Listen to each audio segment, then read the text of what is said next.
Hello friends, आज का हमारा टॉपिक है फंडामेंटल राइट्स। फंडामेंटल राइट्स हम दोबारा इसलिए ले रहे हैं बिकॉज अभी पिछली वीडियो जो हमने बनाई थी उसमें हमने फंडामेंटल राइट्स में सिर्फ आर्टिकल 12 से लेके 24 तक कवर अप किया था। बट नाउ जो रिमेनिंग आर्टिकल्स हैं that is from article 25 to 35 वो हम आज के इस वीडियो में कवर अप करेंगे। एंड आई होप कि आपको मेरी पहली वीडियोस भी पसंद आई हों एंड आपको अगर अच्छी लगें तो काइंडली आप लोग मेरे चैनल को सब्सक्राइब करें और आगे भी लोगों के साथ शेयर करें। ठीक है, so let's start with this topic. ठीक है, फंडामेंटल राइट्स। अच्छा, एक चीज़ और मैं आपको बता दूं पहले कि इस लेक्चर की जो पीडीएफ फाइल होगी, जो अभी हम स्लाइड्स अभी देखेंगे, पीपीटीज अभी देखेंगे, ये सारी की सारी पीपीटीज आपको हमारे मेरा जो पर्सनल अकाउंट है टेलीग्राम ऐप पे बना हुआ उसका ये लिंक है। ठीक है, तो आपको इस लिंक में ये सारी चीज़ें प्रोवाइड हो जाएंगी, ये पीडीएफ फाइल्स इस लेक्चर की। ठीक है, प्लस हमारा अकेडमी का भी एक अकाउंट है यूट्यूब पे, उधर भी हमारी ये जो लेक्चर की वीडियोस हैं वहाँ पे अपलोड की जाएंगी। वो है ujwal_academy, आप इसको फॉलो कर सकते हैं वहाँ पे भी। और ये मेरा पर्सनल अकाउंट है, ये अमित रसोत्रा। ठीक है, आप इसे सब्सक्राइब कीजिए यूट्यूब पे। ठीक, और ये इधर लिंक दिया गया हुआ है जो मेरा पर्सनल है टेलीग्राम ऐप के ऊपर, तो आप इधर से इसकी पीडीएफ फाइल डाउनलोड कर सकते हैं। ठीक है, so now let's start with this topic. So आज हमने जो स्टार्ट करना है दैट इज आर्टिकल 25। आर्टिकल 25 क्या कहता है? आर्टिकल 25 कहता है freedom of conscious and free profession, practice and propagation of religion. अब देखिए, ये जो टर्म्स हैं conscience, free profession, practice, propagation of religion, ये हम एक एक करके एक्सप्लेन करेंगे। ठीक है, इसमें क्या है कि देखिए, सबसे पहले मैं आपको एक सिंपल भाषा में अगर समझाऊं, आर्टिकल 25 कहता है हर एक इंसान को अधिकार है, उसकी मर्जी है, वो कौन सा रिलीजन चाहे अडॉप्ट करना चाहे कर सकता है, कोई भी रिलीजन को फॉलो कर सकता है। ठीक है, और साथ ही साथ वो अपने उस रिलीजन को प्रोफेस कर सकता है, साथ ही प्रैक्टिस भी कर सकता है और प्रोपोगेट भी कर सकता है। अब हम एक एक करके ये सारी टर्म्स को एक्सप्लेन करेंगे। देखिए, इस आर्टिकल में, आर्टिकल 25 में ये चार चीज़ों के बारे में बताया गया है। ठीक है, सबसे पहले हम अगर आए थे फ्रीडम ऑफ कंसाइंस, जिसे हम फ्रीडम ऑफ कॉन्शियस भी बोलते हैं। ठीक है, इसका क्या मतलब है? इसका ये मतलब है कि भाई हर एक इंसान को फुल फ्रीडम है, ठीक है, कि वो अपनी अंतर आत्मा की इनर वॉइस जो है, ठीक है, वो उसकी आवाज़ सुन के वो कोई भी रिलीजन फॉलो कर सकता है। वो किसी भी तरह चाहे किसी भी गॉड को या क्रिएचर को वो जैसे मर्जी चाहे वो उसे पूछ सकता है। ठीक है, बस उसकी अंतरात्मा की आवाज़ होनी चाहिए। इफ ही और शी फील्स कि हाँ ठीक है, जैसे कि उसे पेड़ों की पूजा करनी है, उसे पौधों की पूजा करनी है, उसे मूर्ति पूजा करनी है, तो वो उनमें कर सकता है। अब कई रिलीजन होते हैं वो कहते हैं हमें मूर्ति पूजा नहीं हम विश्वास करते, तो वो बिना मूर्ति के भी करते हैं। जैसे देखिए, हिंदुज़म में मैक्सिमम जो है हम लोग आइडल वर्शिप करते हैं, हम लोग शिवलिंग की पूजा करते हैं। ठीक है, being a Hindu I believe in Lord Shiva, मैं भगवान शिव को बहुत मानता हूँ। ठीक है, तो मैं हमेशा उनकी शिवलिंग की पूजा करता हूँ, सारी चीज़ें फॉलो करता हूँ। ठीक है, अब दूसरे रिलीजन जो होते हैं जैसे इस्लाम है, उसमें मूर्ति पूजा है ही नहीं। ठीक है, क्रिश्चियनिटी जो है उसमें जीसस को माना जाता है। ठीक है, सिखिज़म में गुरु ग्रंथ साहिब जी को माना जाता है। ठीक है, तो इसी तरह से अब देखिए, right to freedom of conscience क्या हुआ कि आपकी अंतरात्मा की जो आवाज़ है आप उसको फॉलो करते हुए कोई भी रिलीजन फॉलो कर सकते हैं। दूसरा आ गया right to profess. Right to profess क्या हुआ कि आप ओपनली बोल सकते हैं कि हाँ भाई, to which religion you belong. मतलब कि देखिए, अब जैसे कोई अगर मेरे से पूछता है कि मिस्टर अमित आपका कौन सा रिलीजन है, आप किस रिलीजन को बिलोंग करते हैं, आई ओपनली से कि I belong to Hinduism, I am a Hindu. ठीक है, इसी तरह से अगर किसी और से पूछा जाएगा if he belongs to Islam he will say I M मुस्लिम। इसी तरीके से उसी तरह से सिख से पूछा जाएगा, ही will say I M Sikh, ठीक है। और क्रिश्चियन से पूछा जाएगा तो ही विल ओपनली से आई बिलोंग टू क्रिश्चियनिटी, ठीक है। तो ये चीज़ें हैं। अब देखिए right to practice, right to practice से क्या मतलब है कि मतलब देखिए हमने रिलीजन, अब देखो हमने डिसाइड कर लिया कि हमने किस रिलीजन को फॉलो करना है। अब हम ओपनली डिक्लेयर भी कर रहे हैं कि हमारा कौन सा रिलीजन है। अब जिस रिलीजन को हम फॉलो कर रहे हैं, जिसको हमने डिक्लेयर कर दिया है कि ये हमारा रिलीजन है, अब प्रैक्टिस में क्या आएगा, उस रिलीजन के कुछ वर्शिप रिचुअल्स वगैरह, सेरेमनीज वगैरह होंगी, बिलीव्स होंगे, आइडियाज़ होंगे, हम उसको फॉलो करेंगे। उसके कस्टम्स होंगे, ट्रेडिशंस होंगे, जो रिचुअल्स होते हैं। जैसे इस्लाम में है 5 वक्त की नमाज पढ़ना, वो फॉलो किया जाता है बाय द मुस्लिम्स, ठीक है। हिंदुज़म में है आरती करना, ठीक है, वो हिंदू लोग फॉलो करते हैं, ठीक है। इसी तरीके से गुरुद्वारे में भी लोग जाते हैं, वहाँ पे सेवा वगैरह करते हैं निस्वार्थ भाव से, ठीक है। क्रिश्चियनिटी में भी है, ठीक है। अपने अपने तरीके से वो जो उनके रिचुअल्स हैं, जो कस्टम्स एंड ट्रेडिशंस हैं, उसको फॉलो करना, उसे हम क्या बोलते हैं, राइट टू प्रैक्टिस। लास्ट में आपका क्या आता है, right to propagate. Right to propagate से क्या मतलब है, transmission and dissemination of one's religious belief to others और exposition of the tenets of one's religion. मतलब देखो, पहली चीज़ आपने डिसाइड कर लिया कि आपका रिलीजन कौन सा है। दूसरा आपने डिसाइड किया, आपने उस रिलीजन के डिक्लेयर कर दिया कि आप इस रिलीजन को बिलोंग करते हैं। तीसरा अब आप उसकी प्रैक्टिस कर रहे हैं, उसके ट्रेडिशंस वगैरह, कस्टम्स वगैरह को फॉलो कर रहे हैं। चौथी चीज़ आ गई कि आप अपने रिलीजन का प्रचार कर रहे हैं कि भाई, अब जैसे आप देखो कई बार क्या होता है कि सुबह सुबह प्रभात फेरियां निकलती हैं, लोग अपने अपने रिलीजन के बारे में उसमें बोलते हुए जाते हैं, ठीक है। प्रभात फेरी में क्या होता है कि लोग कई ग्रुप ऑफ द पीपल एक साथ निकलते हुए, कोई भजन गाते हुए जा रहा है, कोई कुछ तरीके से गा रहे हैं, कोई डिफरेंट श्लोक गा रहे हैं, ठीक है। तो उस तरीके से वो क्या करते हैं, अपने रिलीजन को प्रोपोगेट कर रहे हैं। बट इन सब चीज़ों के ऊपर कुछ रिस्ट्रिक्शंस भी हैं। वो क्या कि ठीक है, आप अपने रिलीजन को महान बोल रहे हो, उसको प्रोपोगेट कर रहे हो, उसके फ़ायदे बता रहे हो, सबको अच्छा बता रहे हो अपने रिलीजन के बारे में, but on the other hand आप किसी के रिलीजन को डिस्करेज नहीं कर सकते, आप किसी के रिलीजन को क्रिटिसाइज नहीं कर सकते। आप ये नहीं कह सकते कि भाई हमारा रिलीजन जो है सबसे बड़ा है और आपका रिलीजन कुछ भी नहीं। It is not like that, आप ऐसा कभी भी नहीं कर सकते, ठीक है।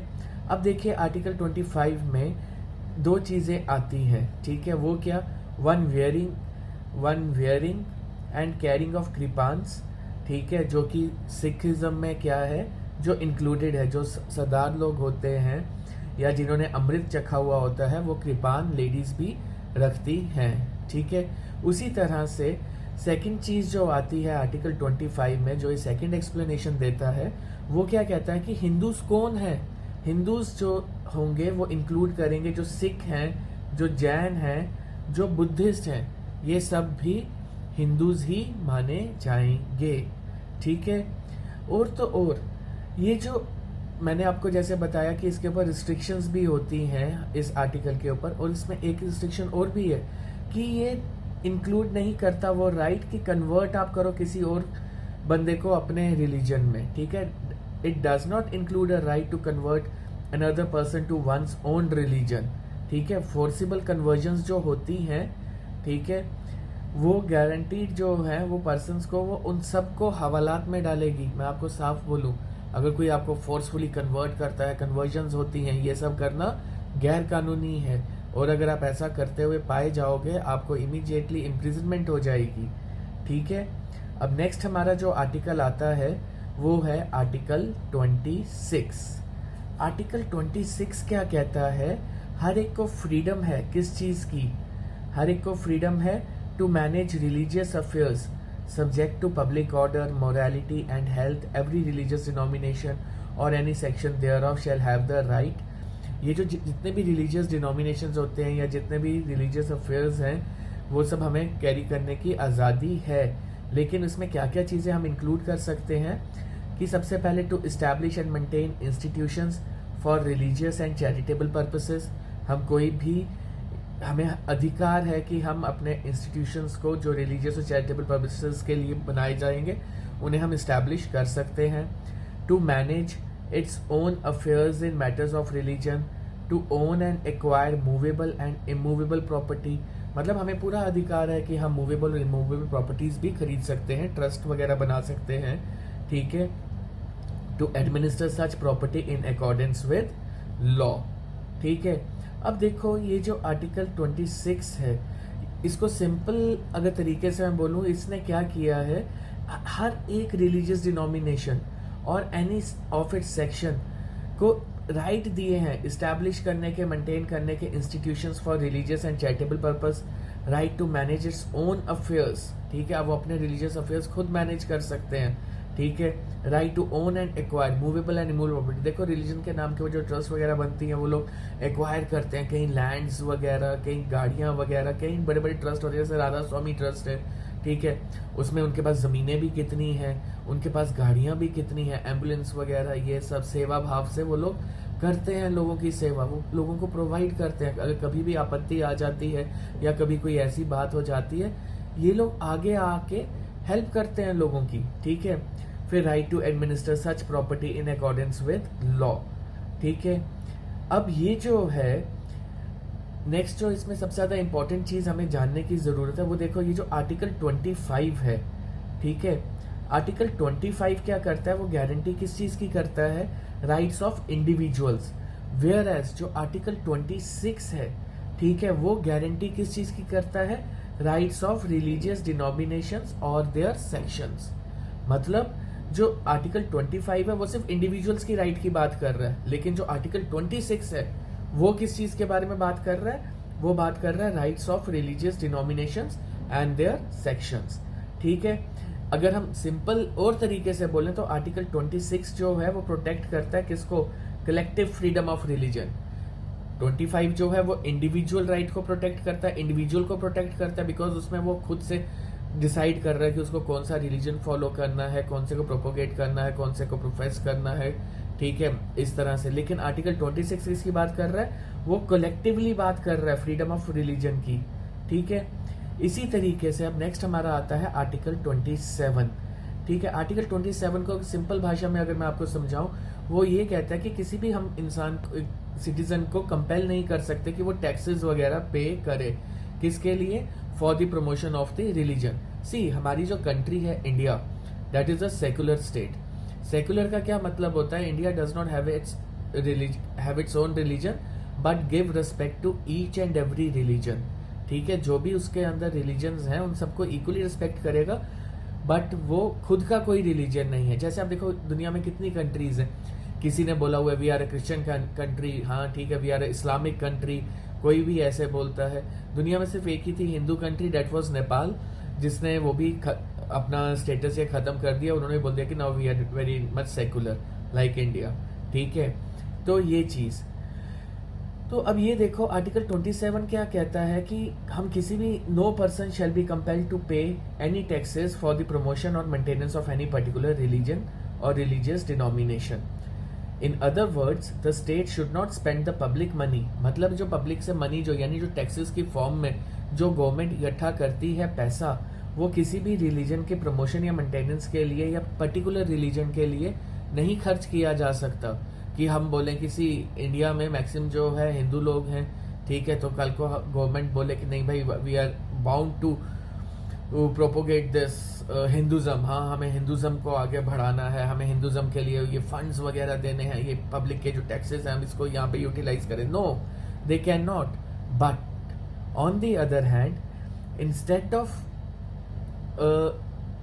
Giving preference to a particular religion, they can promote all the religions equally. उसके ऊपर कोई रोक नहीं है. ये देखो, this provision prohibits the state from favouring, patronizing और supporting one religion over other, but this means that the taxes can be used for the promotion और मेंटेनेंस ऑफ ऑल रिलीजन, ठीक है. ये जितने भी बाकी अगर हम एक साथ करें सारे रिलीजन्स के लिए तो हमें उसमें गवर्नमेंट को कोई रोक टोक नहीं है, लेकिन एक पर्टिकुलर रिलीजन के लिए जरूर रोक टोक होगी कि आप एक रिलीजन के लिए नहीं कर सकते. अगर करना है तो सबके लिए करो, ठीक है. इसी तरीके से नेक्स्ट जो आपका आता है आर्टिकल 28. आर्टिकल 28 क्या कहता है? आर्टिकल 28 बात करता है imparting of religious education in educational institutions. मतलब कि भाई अब गवर्नमेंट के भी इंस्टीट्यूट्स होते हैं, कुछ लोग प्राइवेट इंस्टीट्यूट्स भी चलाते हैं, ठीक है। अब ये जो एजुकेशनल इंस्टीट्यूट्स होते हैं, क्या इसमें हम रिलीजियस ये क्या बोलते हैं रिलीजियस एजुकेशन वगैरह प्रोवाइड हम कर सकते हैं? रिलीजियस एजुकेशन जो है, रिलीजियस इंस्ट्रक्शंस वगैरह प्रोवाइड कर सकते हैं? तो इसके बारे में आर्टिकल 28 बात करता है। आर्टिकल 28 कहता है देखो जितने भी ये जो इंस्टीट्यूट्स होते हैं एजुकेशनल इंस्टीट्यूट्स, उनको उसने 4 कैटेगरीज में डिवाइड किया गया है, ठीक है। सबसे पहला कौन सा है? Institutions Holi maintained by the state. दूसरा कौन सा है? Institutions administered by the state but established under any endowment और ट्रस्ट। देखो पहले वाला क्या है?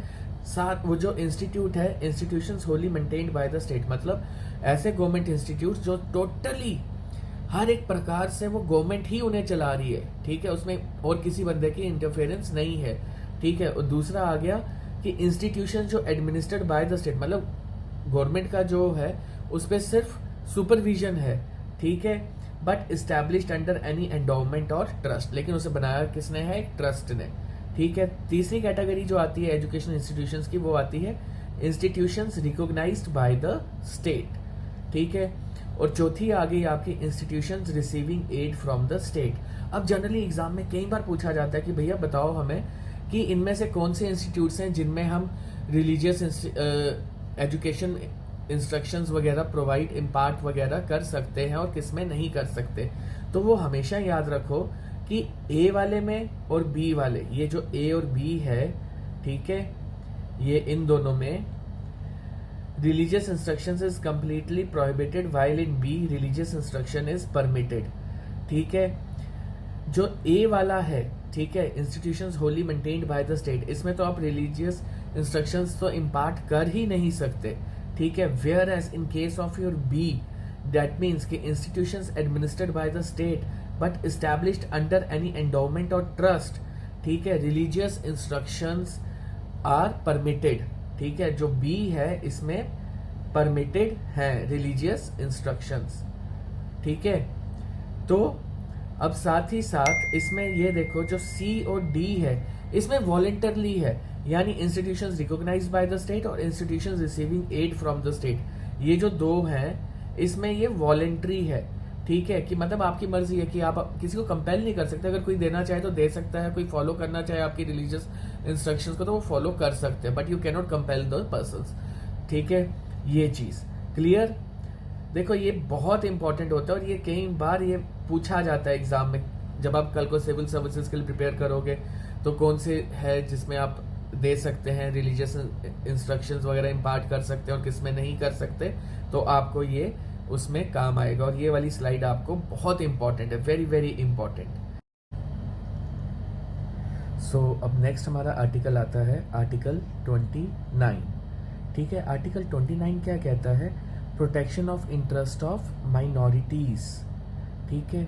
सबसे पहले देखो माइनॉरिटीज होता क्या है? Minorities means that section of citizens, जो that section of religious citizens जो लोग कम हो तादाद में, जैसे हिंदूज आर इन मेजॉरिटी। अगर हम ओवरऑल बात करें हमारी कंट्री की, तो हमारे यहाँ पे हिंदूज जो हैं that are approximately 80%, and whereas जो remaining 20% it consist of the other religion persons, ठीक है। तो जो अदर पर्सन्स रिलीजन्स हैं those will be follow in the criteria of your minorities, ठीक है। अब देखो ये क्या कहता है आर्टिकल 29। आर्टिकल 29 कहता है any sections of the citizens residing in the territory of India or any part thereof having a distinct language, script or culture of its own shall have the right to conserve the same। मतलब कि वो हर एक citizens के या group of citizens को पूरा मौलिक अधिकार है कि अगर वो इंडिया में कहीं पे भी रहते हैं, ठीक है, through out the territory of India, चाहे वो कश्मीर का बंदा है और वो अंडमान निकोबार जाके रह रहे हैं, ठीक है, तो उनको पूरा अधिकार है कि वो अपने कल्चर को, अपने ट्रेडिशंस को, अपने कस्टम्स को प्रिजर्व कर सकते हैं, उनको वहाँ पे भी फॉलो कर सकते हैं, ठीक है। वेयर एज जो सेकेंड क्लॉज है इस आर्टिकल का वो कहता है no citizen shall be denied admission into any educational institution maintained by the state or receiving aid out of the state fund or on grounds only of religion, race, caste, language और any of them।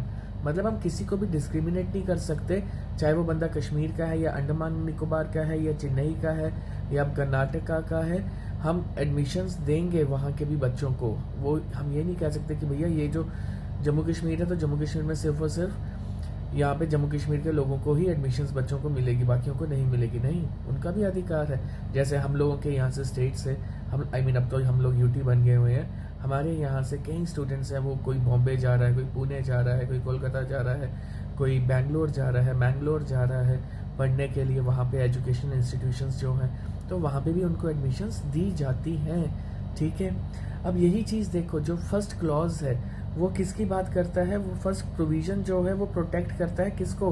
Rights of a group of citizens. While जो second है वो guarantee किसकी करता है? The right of citizens as an individual. पहला क्या है? वो पूरा ग्रुप ऑफ इंडिविजुअल्स की हम बात कर रहे हैं। सेकंड, अब जो हम सेकंड क्लॉज जो है वो बात किसकी कर रहा है? इंडिविजुअल के राइट्स की। मतलब कि हर एक इंडिविजुअल का अधिकार है कि वो किसी भी एजुकेशन इंस्टीट्यूशन में एडमिशन ले सकता है इफ़ ही और शी फुलफिल्स दैट क्राइटेरिया। ठीक है, अब नेक्स्ट जो आपका आता है article 29 clause 1 grants to any section of Indian citizens residing in India and having a distinct language, script और culture of its own the right to conserve the same. मतलब उसे पूरा अधिकार है अपने ट्रेडिशन, कल्चर वगैरह को, रिलीजियस जो भी है उनका तौर तरीके रहने का, वो उसे प्रिजर्व कर सकते हैं। ठीक है, और आर्टिकल 29 क्लॉज 2 जो है वो प्रोहिबिट करता है किसी भी चीज़ को कि अगर कोई किसी को डिनाई करता है या एडमिशन्स वगैरह जो मैंने अभी आपको बताया, हर एक हमारी कंट्री के हर एक बंदे का अधिकार है, वो किसी भी स्टेट में जाके पढ़ सकता है अगर वो वहाँ पे वो क्राइटेरियाज फुलफिल करते हैं। ठीक है, अब ये तो नहीं मतलब कि लाइक आप नर्सरी के बच्चे को बोल दो कि भैया मैं आज इसे MBBS के कॉलेज में एडमिशन दिलाऊंगा। No, he should have clear the 12th। ठीक है, कई बार स्टूडेंट्स के दिमाग में आता है सर हम तो फिर कुछ भी कर सकते हैं। ऐसा नहीं होता, आपको वो क्राइटेरियाज फुलफिल करने, हाँ आपको डिनाई नहीं कर सकते अगर आप वो क्राइटेरियाज फुलफिल करते होंगे। ठीक है, तो ये चीज़ आर्टिकल 29 ये कहता है। अब हम बात करेंगे आर्टिकल 30 की। ठीक है, आर्टिकल 30 कहता है right of minorities to establish and administer educational institutions. ठीक है, ये अधिकार है माइनॉरिटीज़ का। ये आर्टिकल अगर हम सिंपल लैंग्वेज में बोलें, आर्टिकल 30 कहता है माइनॉरिटीज़ के लिए कि उनको अधिकार है कि वो अपने लिए चाहें तो एजुकेशनल इंस्टीट्यूशंस वगैरह इस्टेब्लिश कर सकते हैं। जैसे कि अगर हम जम्मू की बात करें, जम्मू में यहाँ पे सरदारों ने बनाया हुआ है अपना एक MBS college, Mahendra Vichitra Singh college, and that is specifically for whom? For the wards of the Sikh community. ठीक है, सिख कम्युनिटी के जो बच्चे हैं उनके लिए सबसे पहली प्रेफरेंस अगर वहाँ पे दी जाती है तो वो सिख कम्युनिटी के बच्चों को दी जाती है वहाँ पे एडमिशन्स के लिए। ठीक है, तो इसी तरीके से यही आर्टिकल 30 जो है वो कहता है राइट है माइनॉरिटीज़ को to establish and administer educational institutions. ठीक है, अब देखो 30 क्लॉज 1 जो है वो क्या कहता है? गारंटी करता है माइनॉरिटीज़ को, रिलीजियस और लिंग्विस्टिक को, कि right to establish and administer educational institutions. और 30 क्लॉज 1 क्लॉज ए क्या कहता है? वो कहता है, वो इंश्योर करता है अ just compensation in case of acquisition of such property. Thus, while individuals have no fundamental right to property, minorities have been guaranteed the same। मतलब देखो, इंडिविजुअल्स के नाते हम लोगों ने छीन लिया हुआ है ये फंडामेंटल राइट टू प्रॉपर्टी का, but in case of a minorities they do have the right to establish their own educational institutions. ठीक है, on the basis of religious और लिंग्विस्टिक माइनॉरिटीज। ठीक है, उनको ये पूरा फंडामेंटल राइट है प्रॉपर्टी का। ठीक है, लेकिन इंडिविजुअल को नहीं है। सो नेवर गेट कंफ्यूज कि इंडिविजुअल्स के राइट हैं क्या प्रॉपर्टी के? नो, इट अब उन्हें वो क्राइटेरिया जो था फंडामेंटल राइट में से, जो हमारे पास ऑलरेडी ओरिजिनली जब बने थे हमारा कॉन्स्टिट्यूशन तब 7 होते थे, अब जो है 6 कैटेगरीज ऑफ फंडामेंटल राइट है। राइट टू प्रॉपर्टी जो है मैंने आपको पिछले लेक्चर में बताया था, उसे डिलीट करके एज अ लीगल राइट बना दिया गया है under article 300A of the Indian constitution in part 12। ठीक है, ये हमेशा याद रखिएगा आप लोग। ठीक है, अब आर्टिकल 30 क्लॉज 2 क्या कहता है? वो प्रोहिबिट करता है discrimination by the state when granting aid on the ground that an institution is manage by minority, religious और लिंग्विस्टिक। ये क्या कहता है कि मतलब ये प्रोहिबिट कर देता है कि डिस्क्रिमिनेशन करने को स्टेट से, कि भैया there should not be any sort of discrimination, कि अगर आप किसी को अगर एड दे रहे हो, आप जैसे फंड्स वगैरह ग्रांट कर रहे हो, तो ये मत सोचो कि वो एक माइनॉरिटी इंस्टीट्यूट तो हम उसको क्यों दें, हम मेजॉरिटी वालों को ही देंगे। नहीं, it is not like that. आप माइनॉरिटी इंस्टीट्यूट्स को भी दे सकते हो, ठीक है। अब देखो, अब इसमें सबसे ज़्यादा इंपॉर्टेंट चीज़ क्या है, दिस पैराग्राफ, ये ऑल्दो द कॉन्स्टिट्यूशन, ये वाला जो पैराग्राफ है, this is really very very important. Although the constitution does not define the term minority, the Supreme Court has given its interpretation in the Kerala Education Bill, ठीक है। Presidential reference हुआ था इसका 1958 में, और इसमें बोला गया, कोर्ट ने क्या बोला कि भैया ये जो है माइनॉरिटी, ये जब भी ये डिटरमाइन करनी है in relation to the legislation, ठीक है, तो सबसे पहले एक चीज़ याद रखना, अगर हम यूनियन की बात करेंगे, यानी कि अगर हम सेंटर की बात कर रहे हैं, तो माइनॉरिटी जो होगी would be determined with respect to the population of the entire country. मतलब जब हम सेंटर की बात करें, मतलब हम होल इंडिया की बात कर रहे हैं, तब हम पूरे इंडिया की पॉपुलेशन को कंसीडर करके तब हम देखेंगे कि माइनॉरिटी कौन है और मेजॉरिटी में कौन है, ठीक है। अगर हम सेंटर की बात कर रहे हैं, यूनियन की, ठीक है, यूनियन मीन सेंटर, सेंटर के वक्त क्या आएगा, whole of the India. But अगर हम स्टेट की बात करते हैं, आगे क्या आता है, ये देखो, while for a state law the unit of determination shall be the state, minorities cannot be determined for a portion of a state. The Supreme Court has also held that this right is available only to the citizens of India. मतलब देखो, जब state की हम बात करते हैं, state वाली category में क्या आता है कि हम स्टेट में ये नहीं कह सकते कि भैया एक पर्टिकुलर एरिया में वहाँ पे ये लोग माइनॉरिटी में है, ठीक है। अगर हम बात करें कश्मीर, जम्मू कश्मीर की अगर हम बात करें, अगर ये जैसे पहले स्टेट थी, तो हम पर्टिकुलरली ये नहीं कह सकते कि भैया ये पुंछ वाले साइड पे वहाँ पे हिंदूज आर इन माइनॉरिटी, ठीक है, या मुस्लिम्स, या कठुआ की अगर हम बात कर लें, वहाँ पे कठुआ में जो है मुस्लिम्स आर इन माइनॉरिटी, ठीक है। It is not like that. जब स्टेट में अगर हमने माइनॉरिटी और मेजॉरिटी का करना है, then we have to consider the whole state. वहाँ पे हम पर्टिकुलर सिर्फ छोटे से एरिया को लेके नहीं कर सकते, हमें पूरी स्टेट को कंसीडर करना पड़ता है, ठीक है। क्लियर? ये चीज़ बहुत इंपॉर्टेंट है, ये चीज़ें एग्ज़ाम में लिखनी चाहिए आप लोगों को भी, ठीक। अगर आप ये लिखेंगे, जैसे कि अगर सब्जेक्टिव आंसर आता है, so this paragraph is really very important and this can fetch you really good marks. So this paragraph is very very important, ठीक है। अब नेक्स्ट जो आर्टिकल आता है हमारा, that is regarding your article 32। This is really very very very very very important. Article 32 किसकी बात करता है? आर्टिकल 32 बात करता है आपकी कॉन्स्टिट्यूशनल रेमिडीज। कॉन्स्टिट्यूशनल रेमिडीज क्या होती हैं? मतलब वो रेमिडीज, अगर बाई चांस कल को फ्यूचर में कोई आपके फंडामेंटल राइट्स को वायलेट करता है या इन्फ्रिंज करता है, तो आपके पास कुछ तो अधिकार होने चाहिए ना, कि भाई आप उसको पनिश करवा सको। अगर कोई आपके अधिकारों को छीनता है, आपको आपके अधिकारों से वंचित करता है, तो आपके पास वो राइट्स होने चाहिए, वो अधिकार होने चाहिए, जिसकी वजह से आप उस बंदे को पनिश कर सको, पनिशमेंट दिलवा सको, ठीक है। और देखो, ये जो कॉन्स्टिट्यूशनल रेमिडीज है, ये भी एक फंडामेंटल राइट ही है हमारा, कि अगर कल को कोई हमारे फंडामेंटल राइट्स को इन्फ्रिंज करता है, तो हमारे पास एक और फंडामेंटल राइट है, that is your constitutional remedies, that is under article 32 of the Indian constitution, ठीक है। ये देखो, article 32 confers the right to remedies for the enforcement of fundamental rights of an aggrieved citizen. In other words, the right to get fundamental rights protected is in itself is a fundamental right. मतलब constitutional remedies जो है it itself is a fundamental right. हमें बचाता भी कौन है? वो ये constitutional remedies बचाती है हमें। अगर कल को कोई हमारे fundamental rights को infringe करता है, तो ये भी एक हमारा fundamental right है। अगर ये ना हो, आपको मैं एक चीज़ बता दूँ, जो हमारे ये फादर ऑफ इंडियन कॉन्स्टिट्यूशन है, ठीक है, डॉक्टर भीमराव अम्बेडकर, B.R. अम्बेडकर, उन्होंने इस आर्टिकल 32 के बारे में क्या बोला था? This article 32 is the heart and soul, ठीक है, heart and soul of the Indian constitution, ठीक है। ये हमेशा याद रखना, कल को कई बार आपको वेरियस कॉम्पिटिटिव एग्जाम्स में पूछा जाता है कि आर्टिकल 32 को heart and soul of the Indian constitution किसने कहा था? It is this statement was given by B.R. Ambedkar, ठीक है। ये हमेशा याद रखिएगा, article 32 is always considered as the heart and soul of the Indian constitution. ठीक, अब ये चीज़ देखो, अब इसमें हम कहते हैं, देखो बाई चांस एक चीज़ मैं आपको बता दूं, कभी भी अगर हमारे फंडामेंटल राइट्स इन्फ्रिंज होते हैं तो हम डायरेक्टली सुप्रीम कोर्ट में अप्रोच करते हैं। Under which article? Under article 32। Whereas अगर कभी हमारे फंडामेंटल राइट्स अगर हम वायलेट होते हैं और हम सुप्रीम कोर्ट नहीं जाते, तो हम सुप्रीम कोर्ट की जगह कौन सी कोर्ट में जा सकते हैं?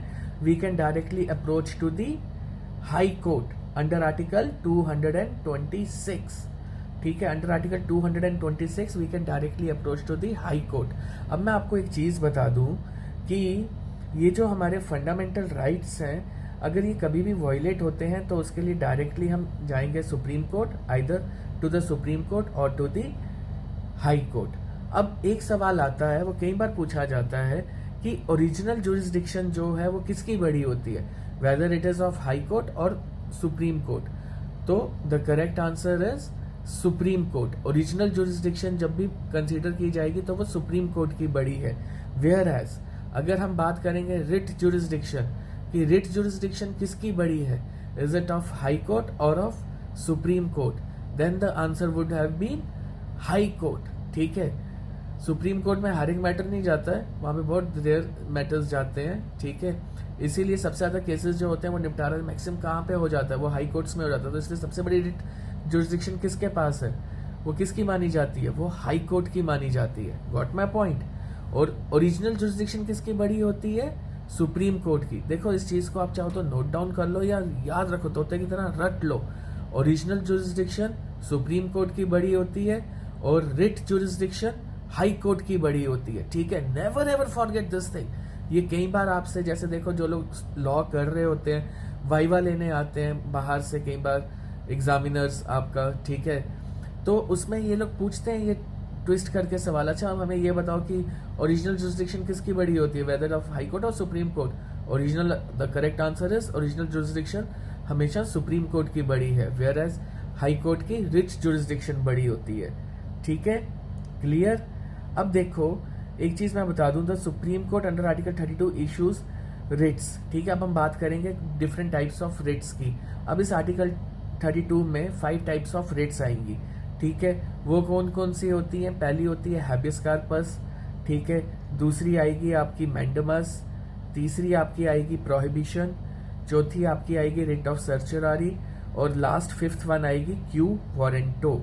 ठीक है, अब हम एक एक करके ये सारों को डिस्कस करेंगे, लेकिन उससे पहले ये थोड़ा सा जान लो कि रिट्स के अगर हम बात कर रहे हैं, ये जो 5 टाइप्स की रिट्स हमने जो पढ़नी है अब, ठीक है, तो ये बिफोर 1950 क्या था, सिर्फ high courts of Calcutta, Bombay और मद्रास के पास ही ये जुरिस्डिक्शन थी इन रिट्स को करने की। वेयर एज जो अब है, अब सुप्रीम कोर्ट के पास है और जितने भी हाई कोर्ट्स हैं इंडिया में, ठीक है, उन सब के पास ये रिट जुरिस्डिक्शन है। ठीक है, article 226 empowers all the high court to issue such writs. So अब जितने भी हाई कोर्ट्स हैं इंडिया में, अब सारे हाई कोर्ट्स में आप ये वाली 5 टाइप्स की रिट्स फाइल कर सकते हैं। अब हम एक एक करके जानेंगे कि रिट्स हैं क्या। सबसे पहले आती है हैबियस कॉर्पस। हैबियस कॉर्पस का मतलब क्या होता है? To have the body.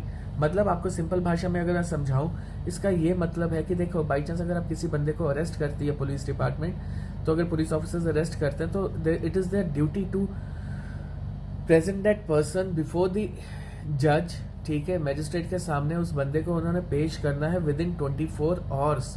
और अगर वो नहीं करते उस बंदे को 24 आवर्स में पेश उस मैजिस्ट्रेट के सामने, देन उसकी जो कन्फाइनमेंट होगी, जो उसको अरेस्ट किया गया होगा, वो इलीगल हो जाएगा। ठीक है, सो आप लोग जब भी देखोगे पुलिस जब भी किसी को अरेस्ट करती है विद इन 24 आवर्स उसको मैजिस्ट्रेट के पास पेश करते ही करते हैं। एक मैं छोटी सी एग्जांपल देता हूँ। सपोज करो कि एक बंदे ने जम्मू कश्मीर में ऑफेंस किया और वो अंडमान निकोबार जाके छुप जाता है, वहां पे पुलिस उसे पकड़ के लाती है।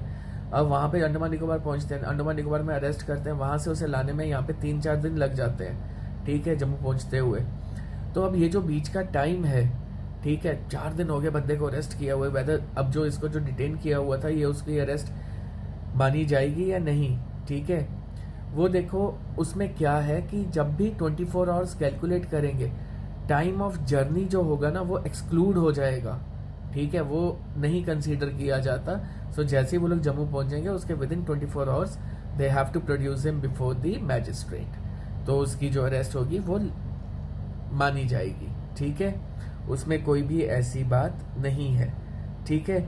वही चीज कहती है कि देखो the court examines the cause and legality of detention, it would set the detain person free if the detention is found to be illegal, that is कि अगर वो इलीगल अगर पाई जाती है तो फिर उसे वो फ्री कर देते हैं बंदे को, ठीक है। दस this writ is a bulwark of individual liberty against arbitrary detention. The writ of habeas corpus can be issued against both public authority as well as private individuals. ये दोनों की तरफ हम इसको फाइल कर सकते हैं। नेक्स्ट आपका आता है मैंडमस। मैंडमस का मतलब क्या होता है? कमांड। कमांड जैसे कि कोर्ट के पास कई बार कई केसेस जाते हैं, वो उसमें कमांड करती है टू द फॉलोइंग फलाना फलाना ऑफिसर को कि ओके फाइन अब आप जाइए उसको ये अरेस्ट कीजिए, वारंट्स इशू हो जाते हैं, ठीक है। तो वो क्या कर रही है? कमांड कर रही है, कोर्ट डायरेक्शंस दे रही है। कई बार कोर्ट में आप देखते हैं जजेस ऑर्डर दे देते हैं कि ये चीफ सेक्रेटरी को कोर्ट में लाया जाए, डीआईजी को लाया जाए, एसएसपी को कोर्ट में लाया जाए या आईजी को लाया जाए, ठीक है, एसएचओ को लाया जाए, कोर्ट में पेश किया जाए, क्या है इस केस की रिपोर्ट वगैरह वो उनसे पूछी जाती है, ठीक है, वो क्यों नहीं इतनी जल्दी कर रहे हैं, क्यों डिले हो रहा है, तो उसमें उन लोगों को भी पेशी करवाई जाती है। उधर कमांड दिया जाता है कि you have to be present before us, ठीक है। That is what mandamus writ is all about. It is, ठीक है, the writ of mandamus can not be issued. अब देखो ये किस किस के अगेंस्ट नहीं हो सकती? अगेंस्ट अ प्राइवेट इंडिविजुअल और a body to ensure departmental instructions that does not possess statutory force when the body is discretionary and not mandatory, to enforce a contractual obligation against the president of India और the state governors.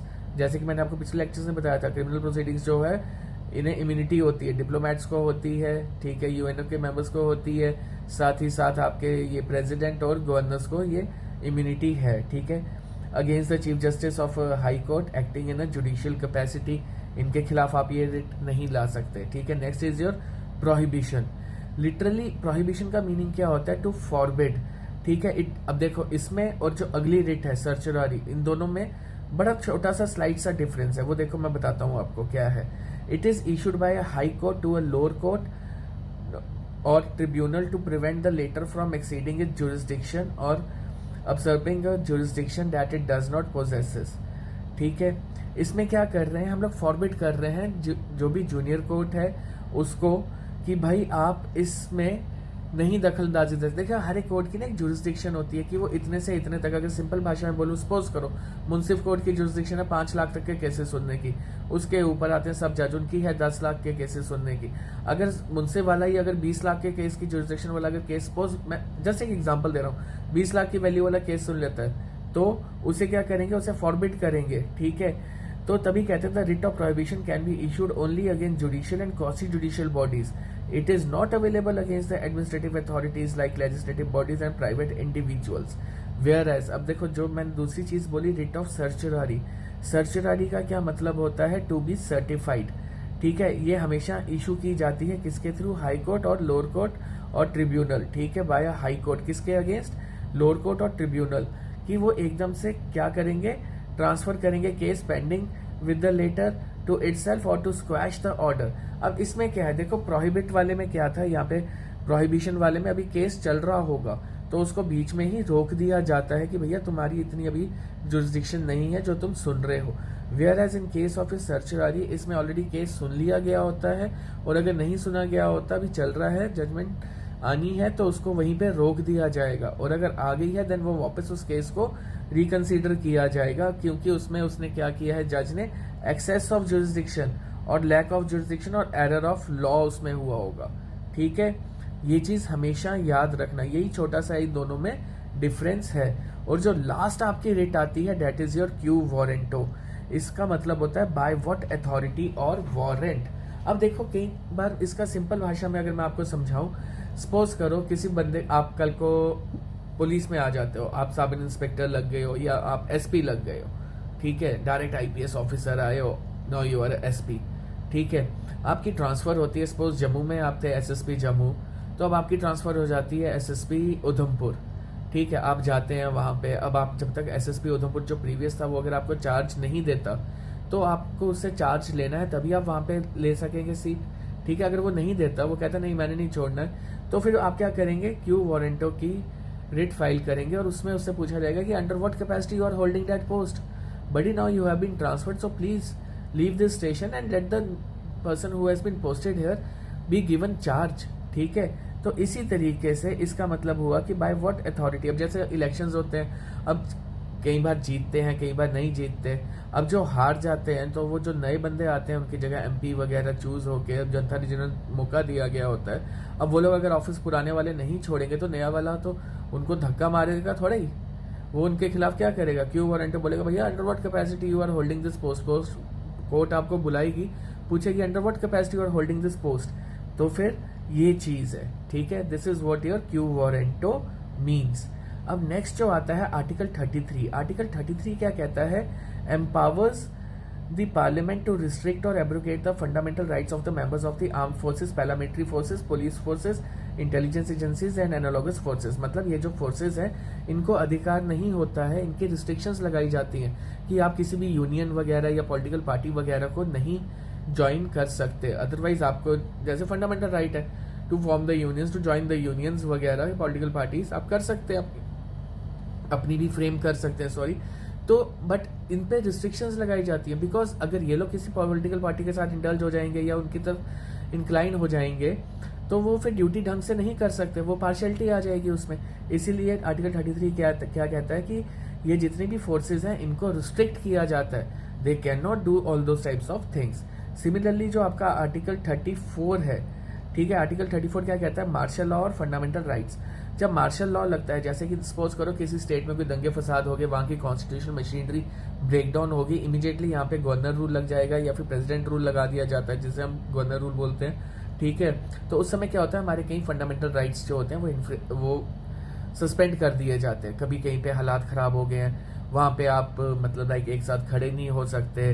ठीक है, right to assemble जो है वो आपका suspend हो जाएगा। ठीक है, इस टाइप के कई फंडामेंटल राइट्स जो होंगे वो आपकी राइट टू मूवमेंट जो है वो आपकी सस्पेंड कर दी जाएगी। ठीक है, फ्रीली मूव नहीं कर सकते। सो जब तक वहाँ के हालात ठीक नहीं होंगे फॉर द टाइम बीइंग वो हम कर सकते हैं। यही चीज आपका आर्टिकल 34 बोलता है, restriction of fundamental rights while martial law is in force in any area और within the territory of India. It empowers the parliament to indemnify any government servant or any person for any act done by him in connection with the maintenance or restoration of order in area where martial law is in force. ठीक है, the parliament can also validate any sentence passed, punishment and inflicted, forfeiture ordered or other act done under martial law in such area.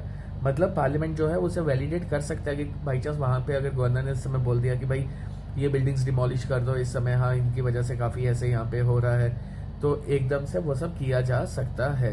अगर restrictions लगा रहे हैं या कोई movements के ऊपर पाबंदियाँ लगा रहे हैं तो वो कर सकते हैं। नेक्स्ट आपका आता है लास्ट आर्टिकल जो है वो है क्या, आर्टिकल 35। आर्टिकल 35 का कहता है कि भैया ये जो पावर है ये फंडामेंटल राइट्स बनाने की या पास करने की, ये सारी की सारी किसके पास है, सेंटर के पास वेस्टेड है। ठीक है, ना कि स्टेट्स वगैरह के पास। कल को हाँ स्टेट्स के पास भी कुछ अथॉरिटीज होती है, बट बाई चांस अगर कभी डिस्प्यूट आ जाए स्टेट और सेंटर के बीच में तो हमेशा याद रखना हमेशा सेंटर की ही चलेगी। ठीक है, तो ये देखो, it lays down that the powers to make laws to give effect to a certain specified fundamental rights shall vest only in Parliament and not in the state legislature, जो मैंने अभी आपको बोला। दूसरी चीज क्या कहती है, this provision ensures that there is uniformity throughout India with regard to the nature of those fundamental rights and punishment for their infringement. ठीक है, और लास्ट ये क्या कहता है, it should be noted that Article 35 extends the competence of the Parliament to make a law on the matters specified above, even though some of those matters may fall within the sphere of state legislature. मतलब अगर by chance वो state legislature के अंदर भी fall करते हो तब भी उसके ऊपर किसकी चलेगी, सेंटर की चलेगी। तो सेंटर इज मोर पावरफुल। तभी हम देखें स्टेट लिस्ट होती है, सेंट्रल लिस्ट होती है और कॉन्करेंट लिस्ट होती है। ठीक है, सेंट्रल लिस्ट में भी कुछ सब्जेक्ट्स हैं, स्टेट लिस्ट में भी कुछ सब्जेक्ट है और कॉन्करेंट लिस्ट में भी कुछ सब्जेक्ट्स है। कॉन्करेंट लिस्ट में जो सब्जेक्ट्स होते हैं उसके ऊपर दोनों लॉज बना सकते हैं, सेंटर बनाए या स्टेट बनाए। बट बाई चांस अगर कभी डिस्प्यूट आ जाता है तो हमेशा सेंटर की चलेगी।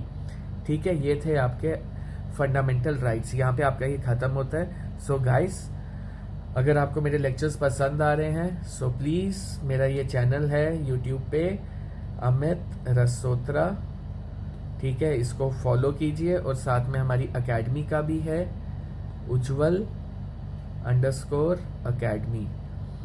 अब मैं एक और चीज़ आपसे शेयर करना चाहूँगा। मेरा बेटा भी है एक, ठीक है, उसका नाम है शिवेन गुप्ता, तो उसकी भी वीडियोस वगैरह, उसका भी हमने एक चैनल बनाया हुआ है। अगर हो सके तो इसको भी सब्सक्राइब कर लीजिएगा और हो सके तो उसको इनकरेज कीजिएगा अपनी तरफ से, ठीक है। उसका चैनल है शिवेन _गुप्ता 04, ठीक है। ये मेरे बेटे का है चैनल, हो सके तो इसे भी सब्सक्राइब कीजिएगा। और हाँ फ्रेंड्स, ये इस टॉपिक के सारे नोट्स वगैरह आपको, जो मैंने लिंक बताया हुआ है मेरे टेलीग्राम चैनल का, ठीक है, आप उसे फॉलो कीजिएगा तो उसमें आपको ये अवेलेबल हो जाएगी, इसकी PDF फाइल, ठीक है। ये जो लिंक मैंने आपको दिया है इसमें आप ये PDF फाइल आप इसकी ले सकते हैं, ठीक है। Thank you. अब मैं बहुत जल्दी और भी टॉपिक्स को लेके आप लोगों के लिए नई वीडियोस बनाऊंगा। होपफुली आपको मेरी ये वीडियो भी पसंद आए और आगे भी आपको मेरा काम अच्छा लगे, और हो सके तो अपने फ्रेंड्स के साथ भी मेरे इस चैनल को सब्सक्राइब करने के लिए कहिएगा। Thank you. God bless you all.